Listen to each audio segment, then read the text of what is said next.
I'm Ed Amoroso from Tag Cyber, and I'm here with two of my friends. We've got Anthony Bello, who is the Senior Director of Market Development at Guidance Software, which is now OpenText. That's Is right. that right? That's right. That's awesome. That's exciting. And also Dave Arbeitel, who is the VP of Strategic Development at the company at OpenText. That's right, Ed. You guys are going through kind of a rebranding now, right?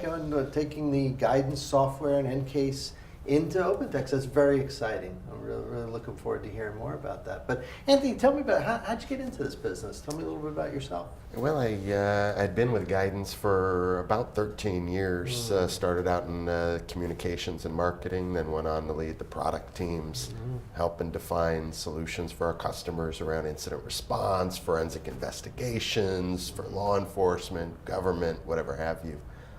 Prior to that, I worked for a consulting firm, helped with change management issues for clients, which, funnily enough, is really serving me well today as we become OpenText. You excited about the new company? Yeah, it's been a real good experience 3-4 months in. That's great. Dave, what's your story? Tell us about yourself.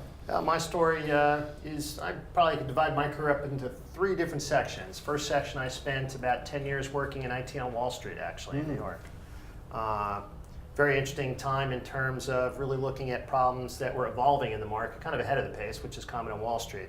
Then I spent 10 years actually in software startups. I was a chief technology officer of private and ultimately public companies. And I spent the last 10 years in large enterprise software organizations and the last 5 years at OpenText, specifically focused on our business network and more recently in terms of our acquisition of Guidance. That's pretty exciting. Good stuff. That Wall Street thing probably serves you well now, right? Absolutely. That's good. Hey, let's talk. Anthony, tell us a little bit about kind of the forensics base and the root that you guys have.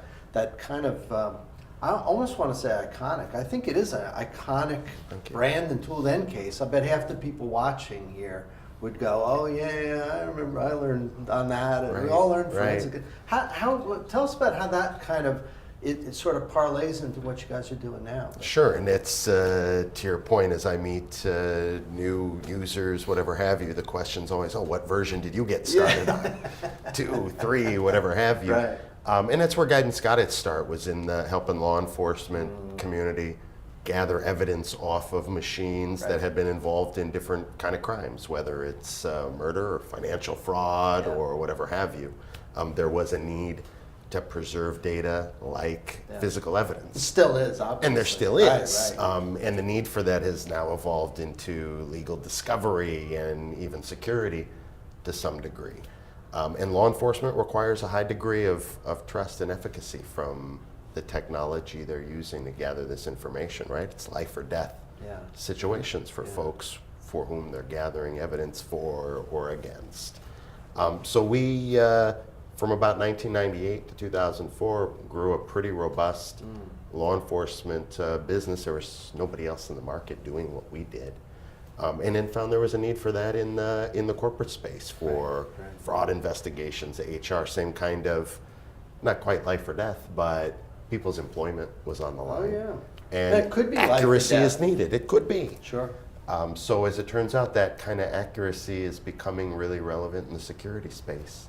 As we're seeing the different types of attacks and insiders that are threatening information, and a real need to try to uncover these folks before they steal data. And what better way to do that than with a forensic solution that can get to that level of depth and find the attackers hiding, just like the criminal hides their information on a machine.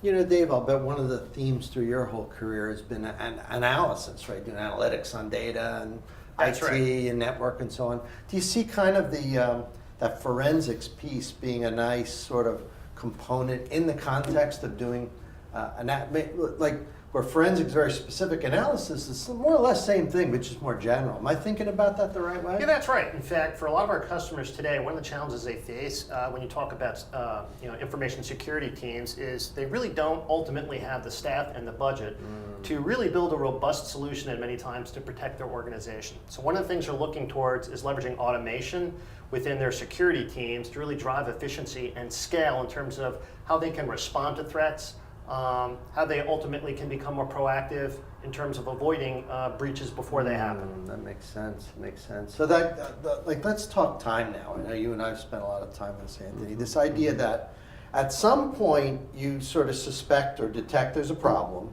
and then at some point you're able to confirm and respond. Like there's that human time is what law enforcement is always trying to dig down. But I'll bet when you started in the 90s, that could have been days, weeks, months, maybe even longer, right? Just the fact that they could do that was an innovation at the time. Is the whole idea shrinking that? Is that a big part of it? Like just trying to find out how to shrink that time. Absolutely. So that, I detect something and maybe there's some automation that helps me deal with it faster. That's right. Is that the idea? It is, and to the point, there's never, and I think folks understand there's no complete automation of your detection and response process. At the end of the day, somebody needs to put their eyes on a final decision. But there's a lot of heavy lifting that's part of the process that could be automated in terms of helping the law enforcement officer or the SOC analyst get to an answer quicker. There's relationships that exist across all the data artifacts that are out there. Going from manually connecting the dots to leveraging more automated tools to bring the information together and present an insight is really how we're thinking and what we're going to be focused on now as part of OpenText. How do we shrink that time? How do we use some of the tools that OpenText brings to the table to automate the processing of that information faster, to deliver an answer? Yeah. Is a bad thing over here? Should I be looking over there? Yeah. How do I know? I look for odd activity that is a needle in a haystack. I can automate looking through needles to get to that needle I'm looking for. Yeah.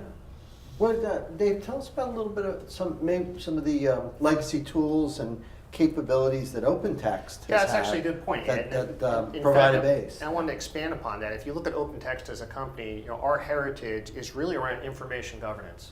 We're the market leader in information governance solutions around enterprise content management. And increasingly, when you talk about information governance, you see growing demands and challenges in terms of how you address data privacy issues. So really when you look at information governance, privacy, compliance, security, these are really interrelated problems for most enterprises.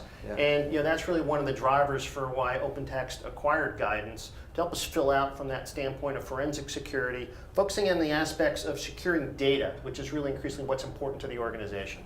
Do you guys see a direct path to endpoint? Like, is that really what's happening? Like this, everything's sort of converging on providing some sort of solution that combines automation, analysis, the forensic base. Is that what? Well, absolutely. In fact, what our customers tell us they're looking for is, they can't deploy multiple agents, each targeted at a specific problem that they have to address. What they're looking for are more end-to-end solutions that can put a single footprint out on the endpoint. And by the way, endpoint doesn't necessarily just mean a laptop or a mobile phone. It's even becoming things when you talk about the Internet of Things. So they're really looking for solutions that allow them to put a single footprint on an endpoint and then solve multiple problems, as I was saying, whether it's an issue of compliance, an issue of data privacy, or a threat that needs to be mitigated. They're looking for an end-to-end solution that helps them manage the business risk associated with these issues. And that's to that point, you can think of it even deeper than the endpoint. It's about the data and the identities associated with that data, which all happen to reside on the endpoint. But as an information management company now, that's really what it's about. How close can we bring security to the endpoint, but really how close can we bring it to the data that security teams either lack visibility into, are trying to enforce privacy around with limited access tools, visibility, and at the end of the day, what the business cares about. Hey, what are you hearing from all those law enforcement folks? Is the malware getting like super crazy hard to deal with and just way harder? And that's what you hear in the popular media about it's- how good it's getting. It's less, I mean, in some cases, yeah, there's better malware. I think it's more about folks, attackers, getting a better idea of where we don't have visibility and I aren't see. looking all the I see. time. So I could use a pretty So they're more clever non-sophisticated in way. how they attack as opposed That's to maybe right. the software. Right, it's often looking for the weak points in the organization as opposed to always necessarily more and more sophisticated threats. And it's harder too in that the attackers have the advantage of scale that defenders are still trying to figure out. And by that I mean I can automate 100,000 attacks a day. Are you going to stop all 100,000? I just need one to get through. And I think it came up the other day, the attackers have an advantage. And it's that relentless push to make it harder because you have more volume of issues to deal with limited staff, That's right. lack of automation, whatever have you. We need to rise to meet that same level of scale that the attackers are and have been pretty successful So with. limited staff is not going to go away. That's We're right. not going to find a That's bunch of right. people, forget that. But the automation, You need maybe, to like you automate. guys, I'm sure the OpenText team probably have known that for a long time. That's You need to automate. that's right, Ed. In fact, last summer at Enterprise World, which is our corporate event, we launched OpenText Magellan, which is our AI platform that we're embedding into the various parts of our business. So, for example, that's a place in which we look to bring artificial intelligence, machine learning technology, and apply it to help drive automation within the endpoints.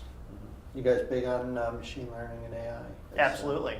You got to be if you're an information management company these days, because it's really all about how can customers scale effectively? How can they leverage automation to make better decisions faster? You know, focus again, just as not only just in the security world, but really across the enterprise. How do you enable the business? How do you enable those that support the business to do their jobs more effectively? And there's tremendous interest and many good use cases for machine learning technology to help drive that. And I think OpenText got a great advantage there against other players in AI in that, for a good machine learning platform, you need a lot of data. Yeah. Through guidance, that platform just got access to all the endpoint data. That's right. And that's a significant advantage in terms of feeding a system that can then learn how to find a security threat, how to find sensitive data risk, whatever it might be. Well, let's start with you, Anthony. It's kind of a closing thought here. What do you see on the horizon? You don't necessarily have to make crazy predictions here, but what are some trends you see? And Dave, we'll get to you next. But what's sort of on the horizon here? Well, I think it's nothing that folks aren't already starting to take a look at. It's just a matter of how you look at it. So IoT, the further dissolution of the perimeter, more of a focus on data, not just due to regulation, but through that vanishing perimeter, through that lack of workforce, we need a better handle on what it is we're trying to protect. And through things like machine learning, we will get better at that. But there's also security challenges on the horizon too. The field's not staying still while we vendors catch up. For example, if I looked 5 years out, we need to start thinking about the effect quantum compute will have on encryption. It's going to break. Yeah. What's going to happen when we get there, and how can we take a different approach to data security that acknowledges the scale of compute is going to break things like encryption in the future. You'll have to build your platform on a quantum qubit infrastructure. Yeah, that's right. Then you fight fire with fire, right? We'll see if that comes. Dave, what do you think? What's on the horizon? I would say, I think what you're going to see is organizations thinking in terms of compliance and data in a different way. What does that mean? The threats are not going to go away. You're still going to have to deal with threat mitigation. But the needs of organizations are going to move from simply protecting an endpoint to understanding how data is used, where it's used, and in what context it's used. And ultimately, you want to tie that back to who's using that data and for what purpose. Is it consistent with the business? So what we're starting to see is the kind of, over time, what may have been somewhat isolated activities within security organizations or information governance and compliance teams, legal teams within enterprises, these organizations are starting to work together and really looking at data through the life cycle. So I think the perspective is going to change, and therefore it'll drive some different priorities. Two great sets of predictions. Through the magic of video, we'll be able to see if you guys are right moving forward. But I appreciate you guys stopping by our Yeah, thanks for spot talking in New to York us. Thank City you, Ed. and going through some material, and I wish you guys well. Thank you. Thank you. Thanks for coming by, and we'll see you next time.